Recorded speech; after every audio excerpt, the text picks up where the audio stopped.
जिज्ञासु मित्रों, बहुत बहुत अभिनंदन है आपका दिव्य सृजन में। और आज आध्यात्मिक विषय पर हम चर्चा करने के लिए आगे बढ़ रहे हैं, विवेक चूड़ामणि से संबंधित। आदिगुरु शंकराचार्य बहुत सारी बातें, एक योगी जो योग के मार्ग पर चलना चाहता है, जो आत्म अनुसंधान के मार्ग पर चलना चाहता है, उसे समझाने में लगे हुए हैं। और सबसे पहला तो उन्होंने यही बताया कि प्रयत्न, आत्म प्रयत्न का महत्व क्या है। यहीं से उनकी चर्चा शुरू होती है। अगर आप विवेक चूड़ामणि के पीछे के व्याख्यान अगर ध्यान से सुने, और जहां से ये शुरू हुई थी उसके प्रारंभ में जिन बातों की चर्चा हुई है, उनमें आत्म प्रयत्न का महत्व बताया गया है। तो वो सारे विषयों पर चिंतन कर रहे हैं और बता रहे हैं, जिससे कि आत्म प्रयत्न करने वाला एक योगी, एक साधक अपने लक्ष्य को प्राप्त कर ले, कैवल्य पद को प्राप्त कर ले। इसीलिए आज की जो हमारी चर्चा का विषय है, कैवल्य मुक्ति किसे मिलेगी, कैवल्य पद किसे मिलेगी, कैवल्य मुक्ति की प्राप्ति किसको होगी। इसी विषय पर आज हम चर्चा करने जा रहे हैं। और शुरुआत से देखें तो आप इसी विषय पर चर्चा है, सारी बातें इस कैवल्य पद, कैवल्य मुक्ति का लक्ष्य कर कर ही बताई गई हैं। तो चर्चा हो रहा है कि कैवल्य मुक्ति मिलेगी किसे, कौन इसका अधिकारी बनेगा, किसको ये पद मिलना चाहिए या मिलेगा। तो चलिए देखते हैं क्या कहते हैं। जीवतो यस्य कैवल्यम विदेहे सच केवलः यत किंचित पश्यतो भेदम भयम ब्रुते यजुः श्रुति। जिसने जीते हुए ही कैवल्य पद प्राप्त कर लिया, जीते हुए जीवन के रहते, उसी की देहपात के अनंतर कैवल्य मुक्ति होती है। कई लोग कहते हैं ना कि भाई, जिसकी जीते जी मुक्ति ना हुई, मरने के बाद क्या होगी। कहने का मतलब सीधी सी बात है। तो जीते जी जिसने कैवल्य पद को प्राप्त कर लिया, उसी की देहपात के अनंतर कैवल्य मुक्ति होती है। वही देहपात कर कर देह त्यागने के बाद भी उसी की कैवल्य मुक्ति संभव है, जिसने जीते जी कैवल्य पद को प्राप्त किया है। ठीक, क्योंकि जो थोड़ा सा भी भेद देखता है, जो थोड़ा सा भी भेद देखता है, ऊंचे नीचे देखता है, अलग थलग देखता है, पृथकता देखता है, उसके लिए यजुर्वेद की श्रुति भय बताती है कि अभी कैवल्य पद ना मिलने वाला उसको। ठीक है, क्योंकि उसमें अभी भेद बुद्धि बनी हुई है, भेद देख रहा है वो। ठीक, यदा कदा वापि विपश्यदेश ब्रह्मण्यन्ते अप्यणु मात्र भेदम पश्यत्यत पश्यत्यथा मुष्य भयम तदैव यद्वीक्षितम भिन्नतया प्रमादात। जब कभी यह विद्वान साधक अनंत ब्रह्म में अणुमात्र भी भेद दृष्टि करता है, अगर अनंत ब्रह्म में अणुमात्र भी भेद दृष्टि करता है, तभी इसको भय की प्राप्ति हो जाती है, क्योंकि स्वरूप के प्रमाद से ही अखंड आत्मा में भेद की प्रतीति हुई है। प्रमाद उत्पन्न हुआ है, स्वरूप के प्रमाद से आलस्य उत्पन्न हुआ है, भिन्नता उत्पन्न हुई है, भेद इसीलिए पैदा हुआ है। और भेद होने से आत्मा में भेद की प्रतीति इसीलिए हुई क्योंकि प्रमाद उत्पन्न हुआ है, माया उत्पन्न हुई है। श्रुति स्मृति न्याय यश तैर निषिद्धे दृश्ये अत्र यह स्वात्ममतिं करोति उपैति दुखोपरि दुख जातम निषिद्ध करता स मलिम लुचो यथा। श्रुति स्मृति और सैकड़ों युक्तियों से निषिद्ध हुए इस दृश्य देह आदि में जो आत्मबुद्धि करता है, श्रुति स्मृति और सैकड़ों, श्रुति मतलब जो थ्योरेटिकल वेद हैं उनके लिए भी कहा गया, और स्मृति मतलब इतिहास, और सैकड़ों युक्तियां, अनेकों जो युक्तियां हैं, अनेकों जो विधि विधान है और उपाधियां हैं, इन सब में, इस दृश्य में जो आत्मबुद्धि कर लेगा, इन सब में जो आत्मबुद्धि कर लेगा कि मेरी ये उपाधि है, मैं तो ये मनुष्य होना भी एक उपाधि है, जानवर होना भी एक उपाधि है, नर होना भी उपाधि है, नारी होना भी उपाधि है। तो सब तो उपाधि ही है। उन उपाधियों में आ सकती, स्मृति और श्रुति में आ सकती, भूतकाल में आ सकती, स्मृति में आ सकती, इन सब में आसक्तियां और अनेकों संसार के विधि विधानों में आसक्तियां, इनमें आत्मबुद्धि का पैदा हो जाना, वह निषिद्ध कर्म करने वाले चोर के समान दुख पर दुख भोगता है। चोर के समान दुख पर दुख भोगता है। छांदोग्य उपनिषद में वर्णन आता है कि एक चोर जो चोरी करता है, राजा उसे उसे एक अग्नि से उसको दाग देता है। अगर वो चोर वास्तव में चोर है तो जल के राख हो जाएगा, नहीं तो वो बच जाएगा, उस अग्नि से अपनी रक्षा कर लेगा। तो चोर के समान वह व्यक्ति है जो प्रमाद करता है। मन ही मन तो उसे आत्मज्ञान की साधना करनी थी, आत्मस्थिति को बनाए रखना था, लेकिन वह प्रमाद करता है और श्रुति, स्मृति और देह आदि में आत्मबुद्धि रखता है, और तो वह चोरों जैसी उसकी स्थिति हो जाती है। जो पकड़े गए चोर हैं उनकी जैसी। सत्याभिसंधान रतो विमुक्तो महत्व मात्म मीयो मुपैति नित्यम मिथ्याभिसंधान रतस्तु न शेद दृष्टम तदेत दध चोर चोर यो। जो अद्वितीय ब्रह्म रूप सत्य पदार्थ की खोज करता है वही मुक्त होकर अपने नित्य महत्व को प्राप्त करता है। जो निरंतर अनुसंधान में लगा है, निरंतर स्थिति में लगा है, निरंतर प्रयत्न में लगा है, निरंतर अपने आप को आत्मा में स्थित बनाए हुए है, वही अपने लक्ष्य को प्राप्त करता है, नित्य महत्व को प्राप्त करता है। और जो मिथ्या दृश्य पदार्थों के पीछे पड़ा रहता है वह नष्ट हो जाता है। ऐसा ही साधु चोर के विषय में भी देखा गया है। ऐसा ही साधु और चोर के विषय में भी, ऐसे साधु और चोर, मतलब साधु और चोर को एक जैसा बता रहे हैं। क्यों बता रहे हैं? कि वो साधु तो वो है, साधना कर रहा है तो साधु है, लेकिन अगर वो साधु आत्मा में अपने चित्त को हटाकर अगर देह में, संसार के विषयों में, संसार के लोक वासना, कीर्ति और 50 तरह के धन इकट्ठा करना और 50 तरह की श्रुति, स्मृति, इन सब में लगाता है, तो वो उसे चोर के रूप में ही समझना चाहिए। उसकी गति भी वैसे ही होनी शुरू हो जाती है। यतिर सदनु संधि बंध हेतुम विहाय स्वय मय महामस्मि त्यात मदृष्टैव तिष्ठेत सुखयति ननु निष्ठा ब्रह्मणि स्वानुभूत्या हरति परम विद्या कार्य दुखम प्रतीतम। यति को चाहिए कि असत पदार्थों का पीछा छोड़कर जो अनात्म वस्तु है, असत पदार्थ मतलब जो अनात्म वस्तु है, उसका पीछा छोड़कर यह साक्षात ब्रह्म ही मैं हूं, ऐसी आत्मदृष्टि स्थिर होकर करे। कि साक्षात ब्रह्म ही मैं हूं, ऐसी आत्मदृष्टि स्थिर होकर करे। अपने अनुभव से उत्पन्न हुई ब्रह्मनिष्ठा ही अविद्या के कार्यभूत इस प्रतीयमान प्रपंच के दुख को दूर करके परम सुख देती है। ठीक है, अपने अनुभव से उत्पन्न हुई ब्रह्मनिष्ठा, जो अपने अनुभव से, आत्मानुसंधान से जो अनुभव प्राप्त हुआ है, उसी से ब्रह्मनिष्ठा उत्पन्न होगी। और वह जो है अविद्या के कार्यभूत इस प्रतीयमान प्रपंच के दुख को दूर करके परम सुख देती है, वही ब्रह्मनिष्ठा, वह अनुभूति। इसलिए मैंने पहले, कल भी मैंने चर्चा की थी इस विषय पर, आज फिर चर्चा कर रहा हूं, परसों भी मैंने चर्चा की थी इस विषय पर। क्या? कि जिसने अपने ध्यान में एक अवस्था का अनुभव कर लिया, वो उसको बल देता है कि मुझे इसी मार्ग पर चलना है, क्योंकि उसमें ऐसा आनंद होता है कि संपूर्ण माया के प्रसार में वैसा आनंद मिलता नहीं है। वह आनंद घन को स्पर्श करने वाला योगी बन जाता है। और जो ऐसा कर लेता है तो अपने आत्म अनुसंधान से प्राप्त हुई अनुभूतियों का भी चिंतन करो कि तुमने ऐसा ऐसा अनुभव कर रखा है, तुमने अपनी साधना से ऐसा ऐसा अनुभव कर रखा है, क्योंकि इससे तुम पतन की ओर अपने आप को जाने से रोक पाओगे, अपनी रक्षा कर पाओगे, स्वरक्षा कर पाओगे। तो बाह्य विषयों का चिंतन अपने दुर्वासना रूप फल को ही उत्तरोत्तर बढ़ाता है। इसलिए विवेक पूर्वक आत्मस्वरूप को जानकर बाह्य विषयों को छोड़ता हुआ नित्य आत्म अनुसंधान करना चाहिए। ठीक है ना? और अपनी आत्म अनुभूतियों से ही तो ब्रह्मनिष्ठा बनती है, और उन्हीं का चिंतन करना चाहिए, और वो हमारी रक्षा भी करते हैं। अपने अनुभव से उत्पन्न हुई ब्रह्मनिष्ठा ही अविद्या के कार्यभूत इस प्रतीयमान प्रपंच के दुख को दूर करके परम सुख देती है, जो अनुभूति हुई। इसीलिए कीजिए। अगर ध्यान योग करेंगे ही नहीं, जिन्होंने कोर्स कर लिया वो, और जिन्होंने नया कोर्स ज्वाइन किया है वो, उन सब के लिए कह रहा हूं, अगर किसी प्रकार का अभ्यास करेंगे ही नहीं, अगर ध्यान योग करेंगे ही नहीं, तो विकसित कैसे होंगे, अपना विकास कैसे करेंगे? यह समस्या यहां आ जाती है।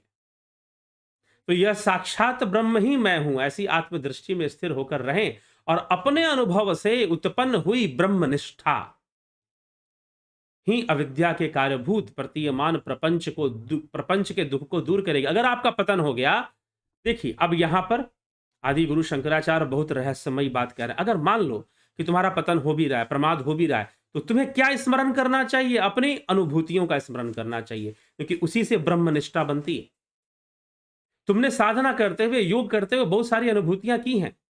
उनका स्मरण करके तुम उनके योग्य हो, ऐसा मानकर तुम उनकी साधना फिर से करो, उनका अनुसंधान फिर से करो। तुम फिर से दिव्य अनुभूतियों में लीन हो जाओगे, और एक ऐसी अनुभूति जहां पर ऐसा लगता है जैसे कि हम हमारा संपूर्ण अस्तित्व शून्य में समा रहा है, डिसॉल्व हो रहा है।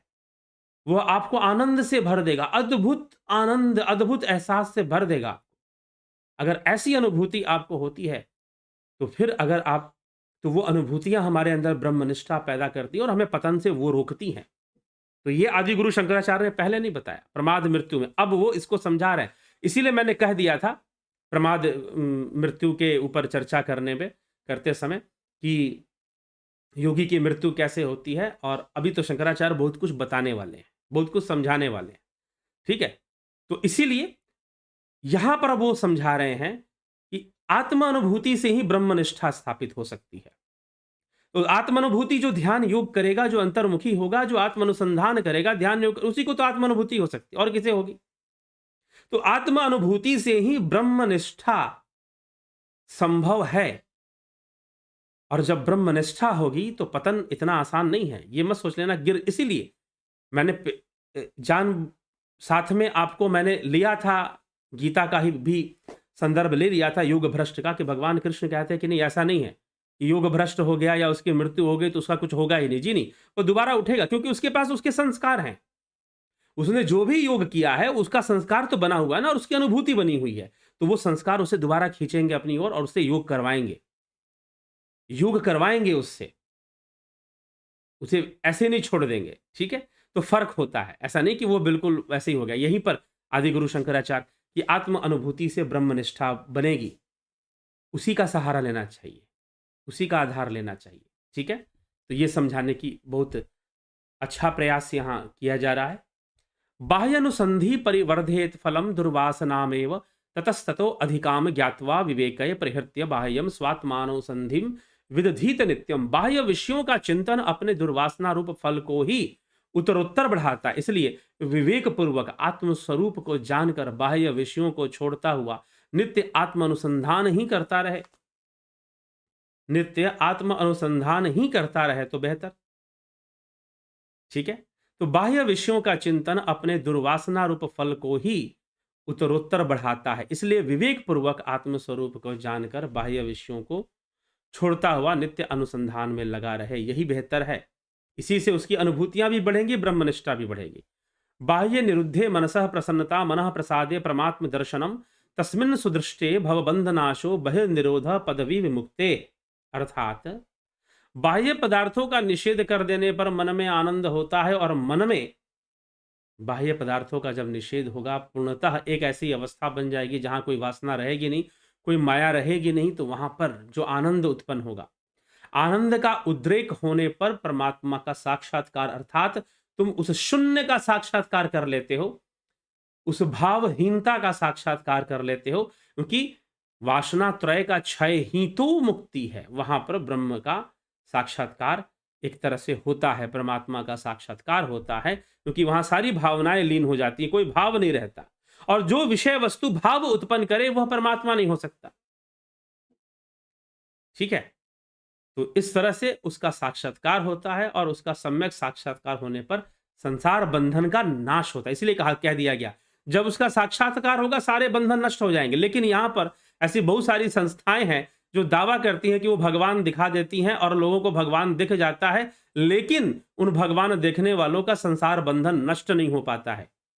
तो यहीं से प्रमाणित हो जाता है कि अभी हो सकता है कि आपने भगवान देख लिया, लेकिन ब्रह्म दर्शन आपको नहीं हुए, परमात्मा आपको नहीं दिखा। यद्यपि भगवान तो कुछ अलग विषय है, तो इसीलिए उसका भी दर्शन नहीं माना जा सकता। लेकिन अगर आप कहते हो कि हमने परमात्मा का दर्शन कर लिया और फिर भी संसार बंधन का नाश नहीं हो रहा, इसका मतलब परमात्मा का दर्शन नहीं हुआ है, और आपको परमात्मा के दर्शन की ओर आगे बढ़ना चाहिए। परमात्मा का साक्षात्कार, साक्षात्कार मतलब उसका प्रत्यक्षीकरण, ध्यान योग में ऐसी अवस्था बन जाती है जहां पर शून्य में लीन होने लग जाते हैं, और वही अवस्था है जहां परमात्मा का साक्षात्कार होता है। वह भावातीत सत्ता का साक्षात्कार होता है, उस परम शक्ति का साक्षात्कार होता है जो भावातीत है, भावनाओं से भी परे है, प्रमाद से भी परे है। उसके पहले कुछ भी दर्शन हो रहा है, कुछ भी दिखाई दे रहा है, वह तो अभिव्यक्ति है।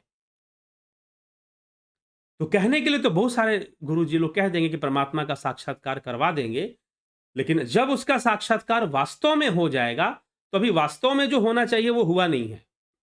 जब साक्षात्कार हो जाएगा तो संसार बंधन का नाश हो जाएगा। ठीक है, तो यह यहां पर स्पष्ट किया गया। कह पंडित संसदस्य द्विवेकी श्रुति प्रमाण परमार्थदर्शी जान नहीं कुरियाद सतो अवलंबम स्वपात हेतो शिशुवन मुमुक्ष। सत असत वस्तु का विवेकी, श्रुति प्रमाण का जानने वाला, परमार्थ तत्व का ज्ञाता, ऐसा कौन बुद्धिमान होगा जो मुक्ति की इच्छा रखकर भी जानबूझकर बालक के समान अपने ही पतन के हेतु असत पदार्थों को ग्रहण करेगा? तो ऐसा कोई नहीं होगा। वह तो जो विवेकी है वह तो आत्म अनुसंधान में, क्योंकि यहां पर दो बातें यहां पर हो, ऐसा क्यों लिखा जा रहा है, ऐसा क्यों कहा जा रहा है कि ऐसा कौन होगा जो जानबूझकर भी बालक के समान अपने पतन के हेतु के असत्य पदार्थों का ग्रहण करेगा? ऐसा कोई नहीं होगा। कहने का मतलब उनका ये है, ऐसा कोई नहीं हो सकता, क्योंकि यहां पर उन्होंने लिख दिया कि भाई ब्रह्मनिष्ठा तो स्थापित हो जाएगी अनुभूति से ही, तो पतन होने का भी पूरी संभावना नहीं है, क्योंकि ब्रह्मनिष्ठा तो स्थापित है। और अगर यदि वो असत वस्तु के चिंतन में गया भी तो वो ब्रह्मनिष्ठा उसकी रक्षा करेगी, ब्रह्मनिष्ठा जो है उसकी रक्षा करेगी। लेकिन फिर भी वो कहते हैं कि अरे भाई ऐसा कौन होगा जो आत्मा का अनुसंधान में लगा हो और फिर वो असत वस्तुओं का चिंतन क्यों करेगा? ठीक है, जानबूझकर क्यों करेगा? हाँ, माया उसे कुछ ऐसा कर दे, कोई ऐसी घड़ी आ जाए जहां पर वो कर ले, लेकिन साथ ही साथ एक ब्रह्मनिष्ठा बनी हुई है। तो ये ब्रह्मनिष्ठा जो है बहुत बड़ी रक्षा करने वाली, ठीक है, ब्रह्मनिष्ठा जो है ये बहुत बड़ी हमारी रक्षा करने वाली है। और ये कैसे आती है? ध्यान युग करते हुए जो आध्यात्मिक अनुभूतियां आपको होती हैं, उसी से ब्रह्मनिष्ठा स्थापित होती है। तो करना तो पड़ेगा ना, तो ये चीज है, तो इसीलिए वो ऐसा यहां पर लिख रहे हैं। तो आगे बढ़िए। देहादि संसक्ति मतो न मुक्ति मुक्तिर्मुक्तस्य देहादभिमत्य भाव सुप्तस्य नो जागरणम न जागृत स्वप्न अस्तयोर भिन्न गुणाश्रयत्वात्। अर्थात अब क्या यहां पर समझा रहे हैं? जिसके देह आदि अनात्म वस्तुओं में आसक्ति है, देह आदि अनात्म वस्तुओं में, जो अनात्म वस्तु है, असत वस्तु है, उसमें आसक्ति है, उसकी मुक्ति नहीं हो सकती। और जो मुक्त हो गया, मान लीजिए ब्रह्मनिष्ठा भी है और वो भी है, लेकिन कहीं ना कहीं माया का भी एक खिंचाव पड़ा हुआ है। माया जो होती है ना, पीछे से समुद्र मंथन होता है ना, तो देवता एक तरफ से खींचते थे और एक तरफ से जो है असुर खींचते थे वासुकी नाग को, और समुद्र मंथन चलता था। तो वैसे ही योगी के जीवन में एक मंथन चलता है, एक संघर्ष चलता है। एक तरफ माया एक समय के लिए खींचती है, और जो आत्म अनुभूति से जो ब्रह्मनिष्ठा बनी है उसका भी जोर होता है, वो भी खींचती है अपनी ओर। ठीक है, लेकिन अब आदि गुरु शंकराचार्य यहां पर एक संकेत कर रहे हैं कि चलो मान लो कि किसी योगी ने, किसी साधक ने, वो थोड़ा सा उसका प्रमाद में चिंतन गया, माया में चिंतन गया, ब्रह्मनिष्ठा बनी हुई है, रक्षा तो होगी, लेकिन वहां एक टेंशन क्रिएट होगा, वहां एक तनाव क्रिएट होगा, और वो तनाव उसकी मुक्ति नहीं होने देगा। चलो ठीक है, अगर वो बहुत पतन की ओर ना भी जाए तो उसकी मुक्ति रुक जाएगी, मुक्ति तो उसे नहीं मिलने वाली, क्योंकि एक तरफ से माया ने खींच के रखा हुआ है। तो जिसकी देह आदि अनात्म वस्तुओं में आसक्ति है, उसकी मुक्ति नहीं हो सकती। और जो मुक्त हो गया, उसका देह आदि में अभिमान नहीं हो सकता। जैसे सोए हुए पुरुष को जागृति का अनुभव नहीं हो सकता, और जागृत पुरुष को स्वप्न का अनुभव नहीं हो सकता, क्योंकि ये दोनों अवस्थाएं भिन्न गुणों के आश्रय रखती हैं, भिन्न गुणों का आश्रय रखती हैं। जागृत पुरुष को स्वप्न का भान नहीं रहता, अनुभव नहीं रहता। भान रहेगा मतलब स्मृति रहेगी, लेकिन अनुभव नहीं रहेगा। वैसे ही स्वप्न अवस्था में जागृत अवस्था का अनुभव नहीं रहता। ठीक है, तो दोनों में से कोई एक की ही अवस्था बनेगी, सत्ता बनेगी, या तो माया के वश रहोगे या फिर ब्रह्म स्थित होकर कैवल्य की प्राप्ति कर लोगे। ठीक है? तो इसीलिए उस साधक को यहां पर वो ये कहना चाहते हैं, जो साधक इस अवस्था में पड़ा हुआ है कि एक तरफ उसकी ब्रह्मनिष्ठा भी है, आत्म अनुभूतियों के कारण ब्रह्मनिष्ठा भी है, उसका भी एक खिंचाव है, और दूसरी तरफ माया का भी खिंचाव है, तो यहां समझो कि तुम माया के ही वश हो। नहीं तो तुम ब्रह्मनिष्ठा तो तुम्हें मुक्ति दिलाएगी ना, मुक्ति की ओर ले जाएगी, मोक्ष की ओर ले जाओगे। अगर दोनों के बीच में टेंशन है कि तुम्हारी ब्रह्मनिष्ठा भी बनी हुई है और माया भी खींचे, चलो ठीक है, तुम पूर्णता पतन तो प्राप्त नहीं किए हो, लेकिन तुम्हारी मुक्ति भी संभव नहीं है। और यहां पर तुम यही मानकर चलो कि तुम माया के वश में ही हो, ब्रह्मनिष्ठा होते हुए भी तुम माया के वश में ही हो, तुम ऐसा ही मान के चलो, क्योंकि दोनों नहीं रह सकते।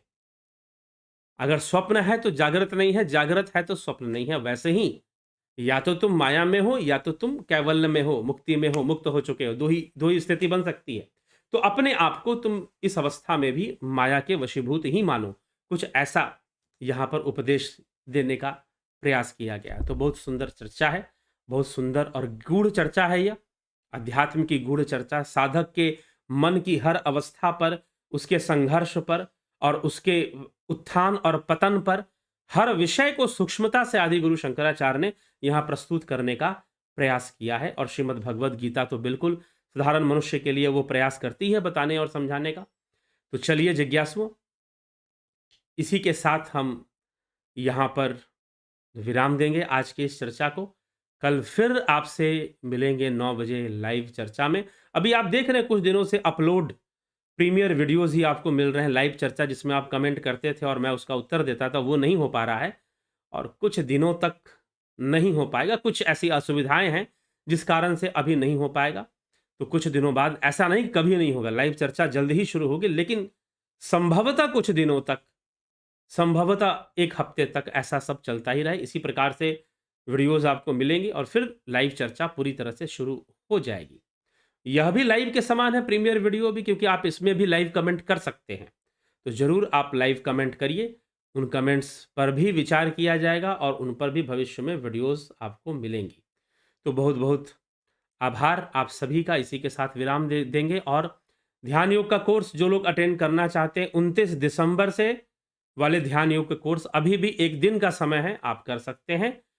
और फिर नेचुरोपैथी कोर्स की ज्वाइनिंग भी शुरू होगी, उसके ऊपर भी एक व्याख्यान आपको हम देंगे कि नेचुरोपैथी क्या चीज़ होती है, इसका क्या महत्व होता है, उसको भी समझने का प्रयास हम करेंगे और समझकर उसका लाभ उठाएंगे साधकों के लिए, योगियों के लिए, और जो स्वस्थ जीवन जीना चाहते हैं। और आज के समय में इतनी अंग्रेजी दवाइयाँ, इतनी सारी बीमारियाँ और इतना कुछ जो चल रहा है, उसमें समझिए कि प्राकृतिक चिकित्सा, योग की क्रियाएं, आयुर्वेद की बहुत सारी क्रियाएं जिसमें जो कि प्राकृतिक चिकित्सा में सम्मिलित की जाती हैं, वह वरदान के समय है। उन छोटी मोटी टेक्निक्स को अगर हम सीख लेते हैं, जान लेते हैं, समझ लेते हैं, वैज्ञानिक ढंग से सीख लेते हैं, जान लेते हैं, समझ लेते हैं, तो निश्चय ही हमें बहुत लाभ मिलेगा और हम अपनी रक्षा, अपने शरीर की रक्षा, मन की रक्षा, क्योंकि शरीर की रक्षा तो अनिवार्य है बेसिक लेवल पर, ध्यान योग भी करना है तो एक शरीर के अच्छे स्थिति में रहना भी जरूरी है। ठीक है? तो जिज्ञासु जरूर उस पर भी ध्यान दें और ध्यान देकर आप इसका भी लाभ उठाएं। प्राकृतिक चिकित्सा के ऊपर जो कोर्स आने वाला है, जो वीडियोस मिलने वाली हैं, उसका भी आप लाभ उठाइए और अपना कल्याण करें और समाज को भी आप जो दे सकते हैं जरूर देने का प्रयास करें। तो इसी के साथ विराम दूंगा। बहुत बहुत आभार आप सभी का।